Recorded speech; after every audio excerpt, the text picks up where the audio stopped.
nanti gini, Pak minta istrinya itu loh, minta Dian Sastrowardoyo saja Pak. Tuhan saya mau Dian Sastro jadi istri saya. Loh, kan mintalah. Boleh kan minta apa saja kan, atau mintalah itu.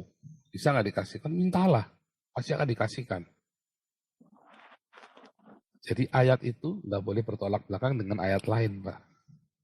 Mintalah yang sesuai dengan hukumnya Tuhan. Makanya orang-orang di dalam Yohanes 15 itu, kalau kamu tinggal di dalam kasihku dan remaku tinggal di dalam kamu, apa saja yang kamu minta doakan pasti dikabulkan. Tetapi ada di hati, kalau kamu tinggal di dalam kasihku, nggak sembarangan, nggak semuanya minta. Ayat yang satu akan menerangkan yang lain, Pak. Alkitab itu begitu. Itulah cara membaca Alkitab. Makanya ikutilah kelas evangelis, saya ajari bagaimana cara membaca Alkitab. Baca itu nggak ditarik pelontor begitu saja ya, cara membaca Alkitab itu. Saya ini Katolik Pak Paul. Di kami ini ada 2 arwah.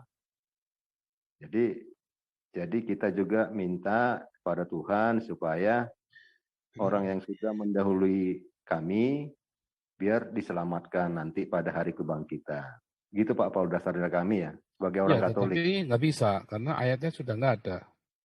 Jadi, walaupun saya mengagumi Paus Francis dan Mother Teresa, apakah berarti semua yang diajarkan oleh Gereja Katolik pasti benar? Ya tidak.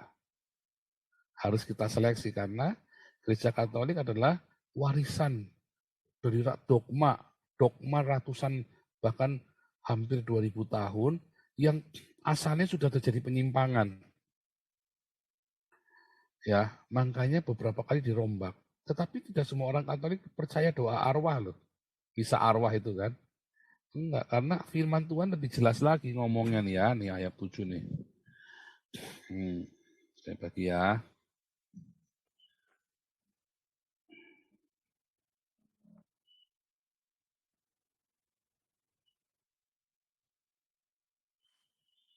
Sebagaimana awan lenyap dan melayang hilang, demikian juga orang yang turun ke dunia orang mati, Hades Seol ya, tidak akan muncul lagi, ia tidak lagi kembali ke rumahnya, dan tidak dikenal lagi oleh tempat tinggalnya. Saya lebih percaya firman Tuhan daripada dogma. Dogmanya yang salah. Apakah ajaran Katolik salah? Enggak, itu kan dogma, enggak semua orang Katolik percaya misa arwah. Cuman ada ordo tertentu percaya itu, maka supaya gerejanya jangan percaya diadopsi. Tetapi ada sebagian yang enggak. Artinya orang punya perspektif, sama seperti saksi Yehova dengan orang Katolik, sama seperti saksi Yehova dengan orang Reform berantem terus. Ya kan? Mereka punya perspektif yang berbeda. Gitu loh. Tapi hulu hilir sama cinta. Pokoknya mau saksi Yehova, mau orang Reform, kalau hulu hilirnya bukan cinta, mau orang Katolik sekalipun, ya nggak selamat. Nah, tetapi orang Katolik punya hulu hilir juga cinta loh. Selamat, walaupun mereka punya ada pendapat yang salah. Ayatnya sama menggunakan, tetapi mereka memahaminya berbeda, nggak apa-apa. Tetapi kalau saya lebih suka dengan yang tertulis menjawab yang tertulis. Karena nggak mungkin ada. Ya, bahkan waktu Samuel itu dipanggil sama Raja Saul aja marah loh Samuel itu. Bisa tetap marah dia, dikutuk sekalian. Karena nggak boleh memanggil arwah itu nggak boleh. Berbicara kepada arwah itu nggak boleh. Ya, terkutuklah orang yang meminta nasihat dari arwah nenek moyang. Dari arwah roh-roh orang mati itu loh. Ya, ada roh orang mati. Ya, roh orang mati.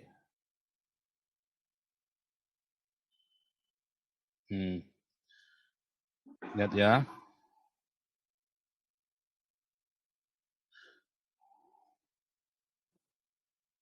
11. Di antaramu janganlah didapati seorang pun yang mempersembahkan anak perempuan sebagai korban dalam api, ataupun seorang yang menjadi petenung, atau seorang peramal, atau penelaah, atau penyihir. Jelas, di gereja Katolik gak ada. Tapi lihat nih, seorang pemantra yang membaca merapal ayat itu loh. Ataupun seorang bertanya kepada arwah, atau kepada roh peramal, atau meminta petunjuk kepada orang-orang yang sudah mati. Nah, tapi ini kita doa supaya dia diselamatkan yang mati itu. Udah nggak bisa lagi. Karena juga nggak ada ayatnya, kita bisa mendoakan yang sudah mati. Nggak ada ayatnya. Yang mati juga tidak bisa mendoakan yang hidup juga tidak bisa mendoakan yang mati. Ya, jadi nggak bisa. Tetapi ini kan perjanjian lama, balik lagi kan. Nah ini tapi di dalam perjanjian lama kita sudah ngerti cara berpikir mereka, nggak bisa. Ini pemberitahuan. Ini bukan metafora, ini adalah sebuah pemberitahuan bahwa zaman itu ditolak. Apakah sekarang dibolehkan? Ya enggak. Karena nyatanya di zaman Paulus pun tetap dibakar kan, roh-roh peramal itu kan. Diulangi lagi kan zamannya Paulus itu kan. Dan tidak ada orang di dalam Alkitab Perjanjian Baru, tidak ada ceritanya orang-orang mati ini terus kemudian ngomong-ngomong ya orang-orang mati. Itu Musa sama Elia bagaimana? Pertanyaannya kan. Kan Gereja Katolik kan menawarkan itu Musa sama Elia itu rohnya bisa ngomong sama Yesus. Elia itu nggak mati loh.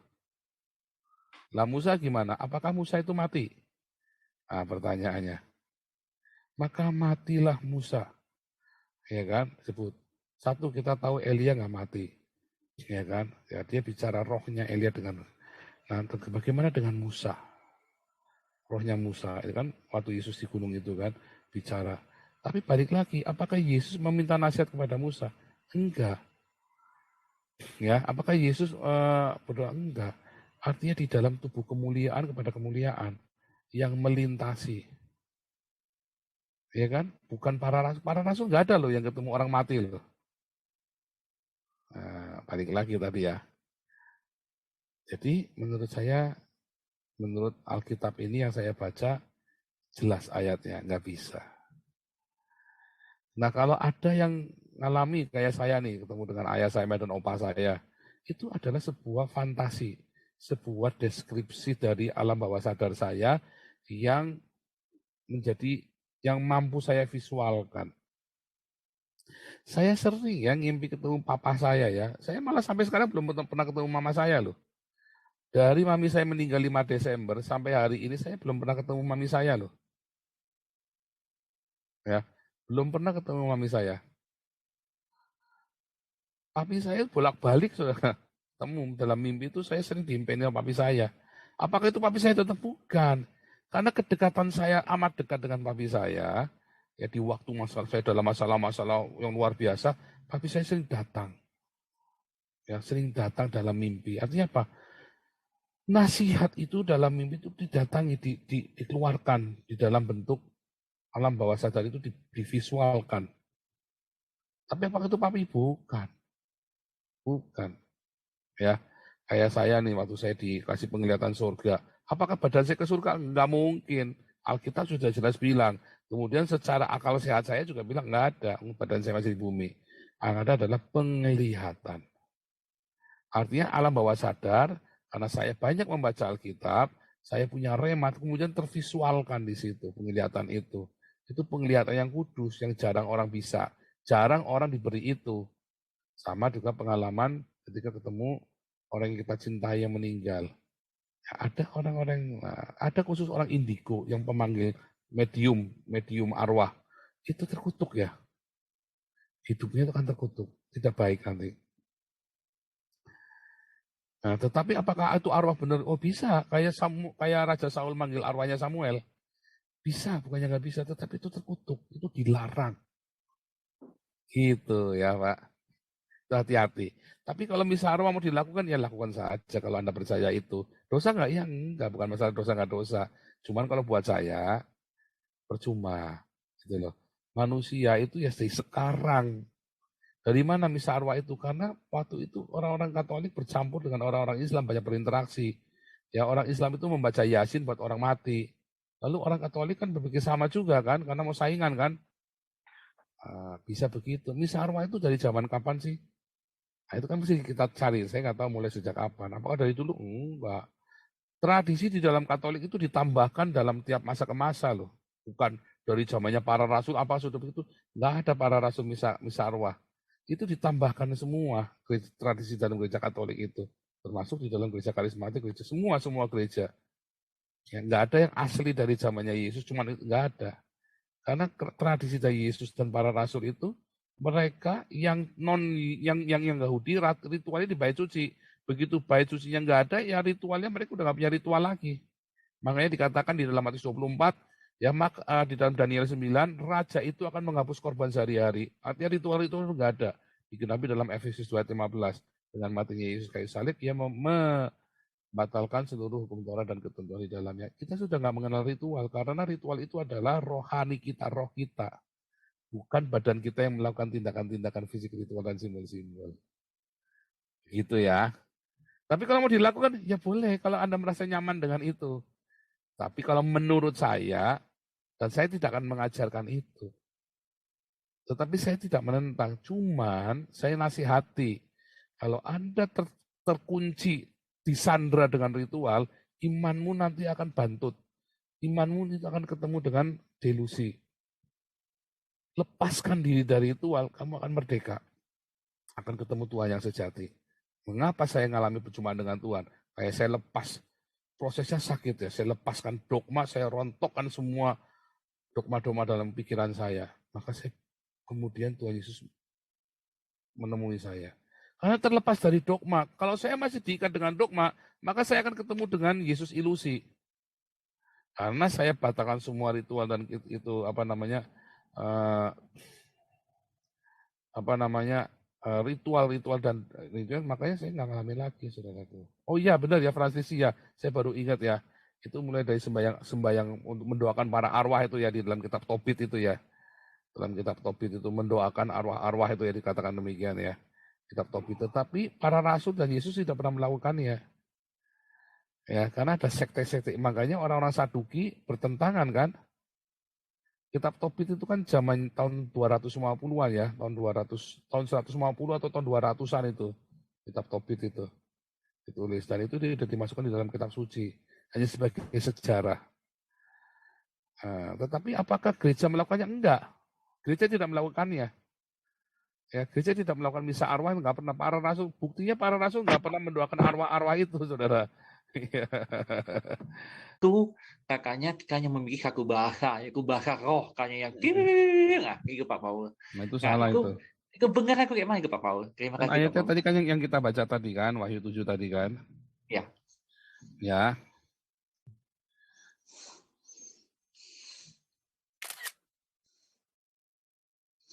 Jadi segala bangsa, suku, kaum, dan bahasa kan. Kumpulan besar. Berdiri depan tata, di depan anak domba. Ini di mana? Di sorga kan? Iya. Ini loh. Ini kan? Nah, itu ya. Iya. Berarti salah ya. Berarti memang ada bahasa yang tak terucapkan. Bahasa apa? Bahasa yang tak terucapkan. Saudara tahu nggak ini? Paulus kan pernah dapat penglihatan tentang surga kan? 2 Korintus 12 kalau nggak 2 Korintus 12 ya.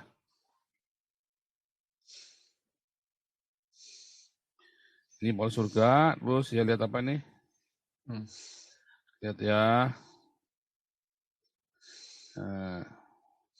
Aku juga tahu tentang orang itu dalam penglihatan 20 ya, mendengar kata-kata yang tidak terkatakan. Kata-kata yang tak terkatakan tidak boleh diucapkan manusia. Artinya apa? Cinta yang maha kudus. Cinta yang maha kudus sehingga kita nggak layak ngomongnya.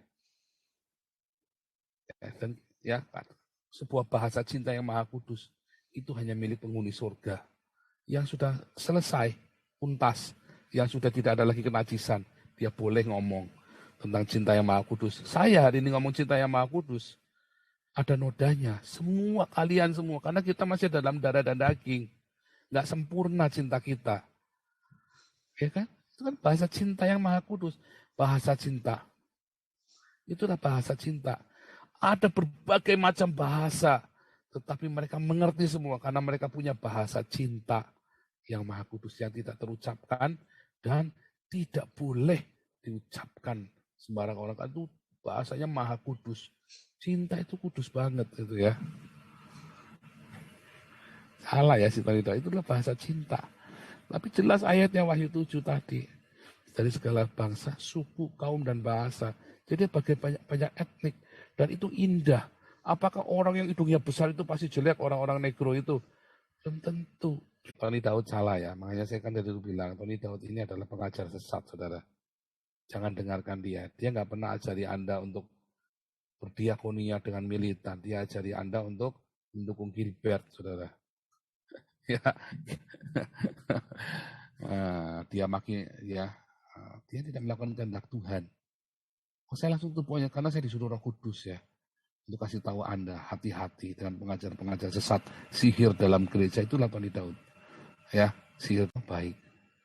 Ya. Ya, lalu Pastor, tadi Pastor bilang misa arwah itu tidak ada ya Pastor ya? Bukan tidak ada, Alkitab tidak mengajarkan Anda misa arwah. Ya.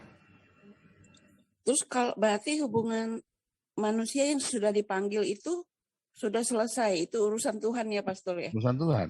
Dalam Lukas itu kan juga kan kisah Lazarus sama orang kaya itu kan. Kita bukan urusan kita lagi, sudah selesai. Tadi Ayub 7 juga bilang, Ayub tadi kan, bahwa kalau Allah sudah ke sana ya sudah, bukan urusan kita. Mau sekarang tanggung jawab dari sekarang. Kalau sudah mati nggak bisa aja pokoknya. Ya, berarti kan nggak perlu ada 7 hari, 100 hari, 1000 hari. Gitu.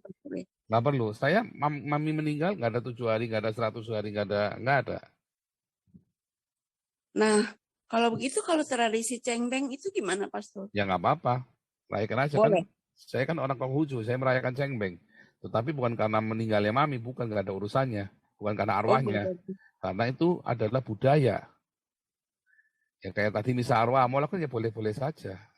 Kan budaya Katolik. Kalau Anda Katolik, Anda melakukannya. Saya orang Konghucu, saya cengbeng. Saya nggak misa arwah, saya cengbeng.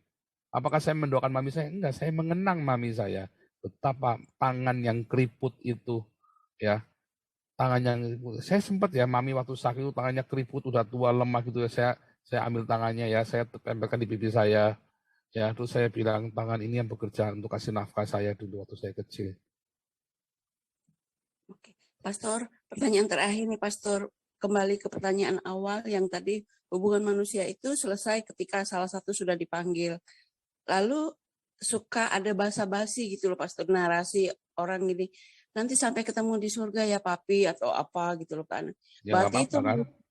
basa-basi doang ya Pastor, sebenarnya itu ya nggak apa-apa, karena kan kita lihat jenazahnya kan kita nggak rela, masih belum rela kan. Siapa yang mau rela ditinggal sama orang yang dikasih? Saya pun nggak rela. Tetapi kita harus sadar, rasional. Ya, bahwa itu kan sebenarnya nggak ada arti. Cuma bahasa kita lepas selamat tinggal. Ya kan, udah. Supaya puas hati kita kan. Karena manusia membutuhkan itu kan. Kayak tadi misa arwah. Kenapa jangan misa arwah? Untuk memenuhi. Ya kan. Merasa penasaran itu. Pastor, kalau kayak misa arwah itu kan gini, sering banget orang kayaknya ngomong gini, kalau semakin banyak orang yang mendoakan, semakin memperlancar arwah tersebut menuju ke surga. Itu salah ya Ayatnya nggak ada, itu salah. Itu kalau makin itu orang Islam itu yang bilang begitu. Katolik juga gitu Pastor. Oh, itu iya, salah itu ya Pastor. Nggak ada ceritanya. Nanti kalau makin mendoakan ya Anda bayar duit aja, kasih duit yang banyak sama orang-orang, suruh doakan. Oke, cukup. Iya kan? Tapi kan tujuannya baik kan? Ngasih duit supaya doakan apa artinya? Supaya Anda berdiakonia itu loh. Baik kan? Iya, sebenarnya tujuannya misa arwah itu apapun, itu tujuannya baik, saudara. Ya, tujuannya baik, tetapi kita ngerti maknanya itu hanya makna, tetapi apakah sesungguhnya begitu? Enggak. Karena bagaimana? Karena di dalam ajaran pagan ada menyembayangi arwah. Lalu bagaimana mengadopsi ini dengan tujuan baik? Kayak orang potong kerbau nih. Kenapa harus potong kerbau? Orang kalau memakamkan, kalau apa kan pemakaman di Toraja atau di Sumba itu kan potong kerbau. Supaya banyak yang mendoakan, artinya apa? Supaya nanti dibagi semua orang makan. Makan daging enak. Karena saat itu mereka lagi miskin sekali. Tujuannya baik, adalah tetap untuk diakonia. Tujuannya, ending ini itu untuk diakonia. Orang Katolik itu nggak akan jauh-jauh dari diakonia. Ya, orang Katolik itu memang begitu, nggak akan jauh-jauh dari diakonia. Tetapi dengan berbagai macam cara, akhirnya balik lagi tetap ke diakonia kan. Bagus kan? Bagus. Misa arwah itu bagus nggak? Dampaknya. Tapi berguna nggak? Nggak berguna. Tetapi dampaknya kepada orang miskin berguna. Karena tadi kan makin banyak yang mendoakan mendoakan tadi itu ya, nah itu akhirnya ya dikasih uang yang banyak orang-orang miskin ini. Makanya kita disuruh diakonia supaya banyak yang mendoakan kita. Gitu ya. Terakhir ya. Kita meninggal itu apakah kita tetap masih mengenal kan Pastor? Dulu itu istrinya, anaknya, siapanya itu tetap masih mengenal kan Pastor? Saya ya mengenal karena Lazarus saja masih mengenal Abraham sebagai nenek moyangnya kan. Betul. Nah, tadi kenapa kok Pastor bilang makanya jaga hubungan baik itu karena maksudnya bagaimana di sana sudah tidak bisa maafkan atau bagaimana Pastor? Yang memaafkan di sini bukan di surga. Iya, jadi maksudnya tadi makanya Pastor kan bilang dengan istri, anak, orang tua, nenek, kakek semua baik-baik semua. Nah, itu maksudnya supaya kenapa ya Pastor ya? Baik dong, kalau kita nggak baik nanti kan kita nyesel. Maksudnya di dunianya atau di dunianya toh. Oh, di dunianya, ya. Lalu kan kita bawa mati. Loh kitanya masih menyimpan dosa. Gimana? Ini loh. Iya. Kalau kita punya salah sama orang tua, kita cepat beresin. Jangan sampai orang tuanya mati kita belum beresin. Karena kalau dibawa mati kita mau sojakui 12 kali, 1000 kali sampai berdarah-darah, orang tua itu merasakan pertobatannya kita enggak? Kan enggak kan? Betul. Dia kan juga menyesal kan punya anak yang enggak berbakti kan juga dia juga nyesel kan? Sedih kan? Iya, betul. Ya. Terus kita mau menyukakannya setelah mati, terus kita kasih kuburannya diperbagus sampai harganya ratusan juta, terus buat apa? Saya sebelum mami meninggal, saya sudah sojakui 12 kali. Ya, sebelum mami meninggal, kami semua sudah ngerawat mami semua. Kita puas, kita senang, kita bahagia. Mami meninggal, kita sukacita. Kita merasa apa yang kita bisa lakukan, kita sudah lakukan semaksimal kita. Sehingga tidak ada penyesalan, itu loh. Nah sekarang kalau sudah meninggal sudah lama dan Anda baru mendengarnya sekarang, ya dibereskan bisa. Walaupun ya tetap ada yang mengganjal. Mau beresnya ya dulu masih ketemu. Tetapi paling tidak ketika Anda bereskan hari ini, itu kan menyembuhkan luka hati Anda. Kalau nggak beres ya lukanya nggak sembuh. Dibawa mati ke neraka. Dibawa mati ke neraka loh. Anda nggak bisa membereskan walaupun orang yang sudah bermasalah dengan Anda sudah mati ya. Anda kan dibawa mati ke neraka loh. Iya, Pastor. Beresin. Kalau memori kita di dunia ini masih setelah kita meninggal sama-sama meninggal itu nanti terbawa ke sana. Dibawa. Itu kan yang kita kan dihukum oleh memori kita kan. Iya, Pastor. Kan yang dihukum di neraka kan jiwa, memori kan di jiwa kan. Justru itu yang menghukum kita loh. Memori. Kan nanti begitu di hari penghakiman kan ada banyak teka-teki dalam memori kita. Nggak nyambung kan. Di hari penghakiman akan dibuka semua. Ini loh, kamu pikirkan dulu ini loh. Ini yang dulu kamu tuduh nyolong. Ternyata yang nyolong bukan dia. Yang nyolong adalah anakmu sendiri. Ya kan? Itu semua kan dihakimi kan. Dibuka semua kan dengan terang benderang. Kita kayak ngeliat film hidupnya kita. Dan rangkaian semua aksi reaksi dalam hidup kita dibuka semua. Sehingga kita nggak bisa berkelit. Ketika dihukum itu nggak bisa yang menghukum kita siapa? Ya memori kita sendiri, ingatan kita yang jahat. Oh, dulu aku jahat sekali ya sama kamu ya. Aku memfitnah kamu. Makanya dibereskan selagi kita masih hidup. Kalau sudah mati nggak bisa diberesin. Sekarang masih hidup diberesin cepat-cepat. Kalau di sana masih ada suami, istri, anak? Nggak ada. Kita cuma tahu, oh itu istriku. Makanya ada orang Saduki nanya sama Yesus. Ada satu perempuan dalam tradisi Yahudi. Kalau suaminya mati, dia kawin sama adiknya itu ada 7 suaminya. Lalu yang nanti di hari kebangkitannya dari suaminya dia 7-7-nya atau salah satu yang mana? Udah nggak ada suami. Kita cuma tahu itu bekas suamiku. Tapi kita tahu saja ada perasaan karena sudah nggak ada seks kan? Iya. Masih ada perasaan. Cuma jadi saudara, jadi teman. Perasaan ya kan? sedih masih bisa nggak, Pastor? Udah nggak ada sedih kan dibilang tiada duka nestapa kan di surga kan tiada duka nestapa. Duka dan nestapa sedih itu hanya di neraka, di Hades. Di Hades dan di neraka itu ada duka dan sedih. Di surga kita sukacita. Kenapa? Karena kita sudah beres selama hidup di dunia ini diberesin. Duka kita, nestapa kita bereskan.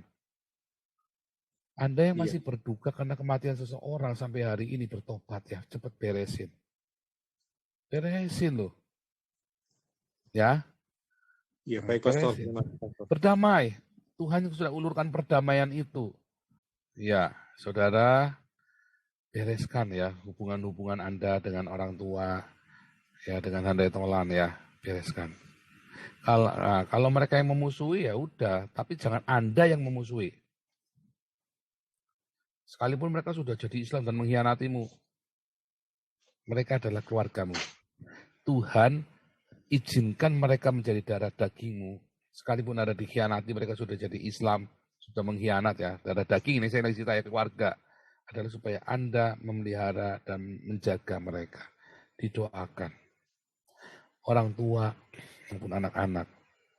Jangan yang anaknya sudah jadi Islam diusir. Goblok ini orang tua nih. Jangan diusir, itu anakmu. Kalau saya ketemu sama ceker babi, ketemu nggak tak kasih salam. Itu pengkhianat. Ketemu kapal oleng nggak tak kasih salam, itu udah pengkhianat. Tetapi kalau itu anakmu, walaupun sudah pengkhianat, itu tetap anakmu. Tuhan suruh kamu memelihara mereka, menjaga mereka. Itu bedanya ya. Jadi tidak boleh anakmu jadi Islam diusir, tidak boleh haram jadah dalam rumahmu ya, usir orang gara-gara agama. Tidak boleh ya, sekalipun sudah jadi Islam. Didoa, berarti kalau anakmu jadi Islam, kamu salah, kamu doa puasa, minta ampun sama Tuhan, kamu datangi anakmu peluk, papa maaf. Papa minta maaf sama kamu karena papa tidak bisa mendidik kamu. Di dalam Tuhan Yesus. Dipeluk. Jalani yang kamu bisa, papa mama akan berdoa puasa buat kamu. Kalau Anda benar-benar pengen dia masuk surga, puasa 40 hari 40 malam. Tidak mungkin Tuhan tidak jawab. Ya, saya sudah ngalami yang 40 hari 40 malam saya doa puasa. Saya minta yang kejam aja Tuhan tetap jawab loh. Saya minta ya semua musuh-musuh saya dikutuk loh. Apalagi kalau Anda minta supaya mereka dikembalikan kepada Tuhan. Pasti Tuhan akan lebih suka cita, saudara. Tuhan, kalau saya mati ya enggak apa-apa kan demi anakmu kan. Kenapa orang tua enggak berani mati demi anaknya? Nah, gitu ya. Terima ya anakmu ya. Kesalahannya dia adalah kesalahanmu yang gagal mendidiknya, bukan kesalahannya dia. Jangan malah diusir, goblok lo orang tua anaknya jadi Islam malah diusir. Doa puasa buat dia. Jangan diusir, tambah jauh nanti. Dia nanti merasa tambahnya kamu tambah jahat. Kamu sudah selama hidupnya kamu sudah salah sama dia, masih ngusir dia. Ya, orang tua itu banyak yang nggak ngerti, makanya ya, ayo ikut kelas apostol.